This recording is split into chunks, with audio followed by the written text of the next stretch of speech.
Hello dear students, exercise 5.3 का question number 2 का second part देखते हैं। फर्स्ट पार्ट हमने प्रीवियस वीडियो में सॉल्व कर लिया है। अगर आपने वो वीडियो नहीं देखा है तो इसी वीडियो के डिस्क्रिप्शन बॉक्स में आपको प्रीवियस वीडियो का लिंक मिलेगा, आप उसको जरूर देखिए। ठीक है, चलिए स्टार्ट करते हैं। देखिए सेकेंड पार्ट में क्या दिया, क्वेश्चन बोला है find the sums of the given below. यहां पर जो अर्थमेटिक प्रोग्रेशन दिया हुआ है इसका आपको सम फाइंड आउट करना है। सम फाइंड आउट करने के लिए हमारे पास दो फॉर्मूले होते हैं जो हमने प्रीवियस वीडियो में भी देखा था। एक तो होता है S N equals to N by two into two A plus N minus one into D, और दूसरा होता है S N equals to N by two into A plus L, या इस एल के जगह ए एन भी लिख सकते हो। ए एन होता है लास्ट टर्म, या एल का मतलब भी लास्ट टर्म होता है। ठीक है, तो इन दोनों में से कोई भी फॉर्मूला हम यूज कर सकते हैं, लेकिन इन दोनों फॉर्मूला को यूज करने के लिए हमें क्या क्या चाहिए। देखो ए चाहिए, तो ए मैं लिख लेता हूं यहां पर क्या क्या है। Here A is equals to 34, A का मतलब फर्स्ट टर्म। उसके बाद यहां पर हम कॉमन डिफरेंस निकाल सकते हैं, यहां पर डी की जरूरत है, तो डी क्या होगा, second term minus first term, यानी कि 32 माइनस 34। तो ए का वैल्यू ये है, मैं बॉक्स में कर लेता हूं, और जब इसको सब्ट्रैक्ट करेंगे तो डी का वैल्यू आ जाएगा -2। ये भी ये मैं बॉक्स में डाल लेता हूं। उसके बाद यहां पर हमारे पास लास्ट टर्म है, nth टर्म, तो ए एन का वैल्यू है हमारे पास 10। अब कंपेयर करोगे तो ए का वैल्यू हमारे पास आ गया है, डी का वैल्यू भी आ चुका है, और ए एन का वैल्यू आ चुका है। यहां पर ए एन आएगा, ठीक है, ए एल और ए एन दोनों एक ही चीज है, ए एन का वैल्यू आ चुका है। लेकिन इन दोनों फॉर्मूला में एन की जरूरत होगी जो हमारे पास नहीं है। तो एन का वैल्यू हम कैसे कैलकुलेट करेंगे, जैसे हम प्रीवियस एक्सरसाइज में nth टर्म फाइंड आउट करते थे उसी तरीके से। तो यहां क्या लिखेंगे, पहले वी नो दैट, हमें पता है, क्या पता है कि A N equals to A plus N minus one into D. इस फॉर्मूले का यूज करके हम एन का वैल्यू फाइंड आउट करने वाले हैं। तो ए एन क्या चीज है, वैल्यूज पुट कर देते हो। 10 इक्वल्स टू ए का वैल्यू है 34 प्लस एन पता नहीं, तो N minus one into D का वैल्यू -2। 34 को इधर भेज दो, 10 माइनस 34, क्योंकि यहां प्लस में था, इधर आके सब्ट्रैक्ट हो गया, इज इक्वल्स टू। अब ये देखो, ये 2 के साथ माइनस साइन है, ये पूरा का पूरा सिंगल टर्म है, तो मैं इस -2 को सामने भी लिख सकता हूं, -2 इंटू एन माइनस वन, इस तरीके से भी लिखा जा सकता है।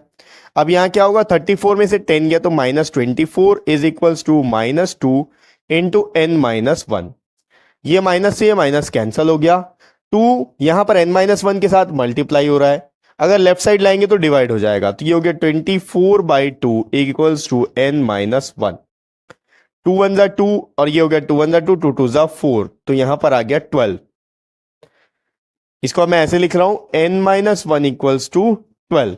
1 को राइट साइड शिफ्ट करते हैं, n इक्वल्स टू 12 प्लस 1, यानी कि n का वैल्यू आ गया 13। अब अपने पास इस फॉर्मूला में यूज करने के लिए सारे के सारे वैल्यूज हैं। ये एन ए एन को भी मैं बॉक्स में रख लेता हूं। आप इन दोनों में से कोई भी फॉर्मूला को यूज करके फाइंड आउट कर सकते हो। तो यहां पर आप देखोगे कि हमारे पास फर्स्ट टर्म और लास्ट टर्म दोनों गिवन है, तो क्यों ना हम इस फॉर्मूला को यूज करें, जो कि काफी इजी हो जाएगा। अब यहां एन का वैल्यू मिल चुका है, तो यहां पर हम लिखेंगे again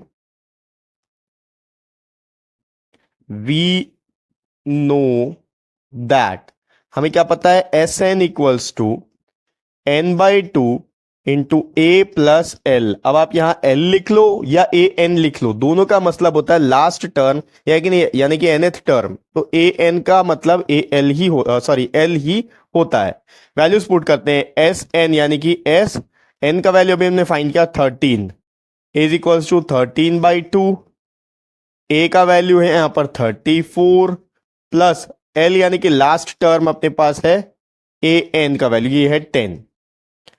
S 13 equals to 13/2 into 34 plus 10 हो गया 44, ये कट करेंगे, 2 1 जा 2, 2 2 जा 4, 2 2 जा 4, 13 इंटू 22, एस 13 अपने को क्या मिलेगा, देखो एन का वैल्यू 13 है, इसका मतलब क्या है, इस अर्थमेटिक प्रोग्रेशन सीरीज में टोटल नंबर ऑफ टर्म्स कितने हो गए, 13, 34 से लेकर 10 तक का। यहां तो आपको केवल 1 2 3 और 4 टर्म दिख रहा है, लेकिन इस पूरे सीरीज में हमारे पास 13 टर्म्स होंगे। ठीक है, ओके, अब क्या करना है, 13 इंटू 22, 22 इंटू 13, 3 2 जा 6, 3 2 जा 6, 1 2 जा 2, 1 2 जा 2, ये हो गया 6 8 2। 286। तो इस अर्थमेटिक प्रोग्रेशन का सीरीज का जो सम होगा वो कितना होगा 236। आप वर्ड्स में लिख सकते हो therefore sum of this AP is 286 या फर्स्ट 13 टर्म्स इज 286 भी आप लिख सकते हो।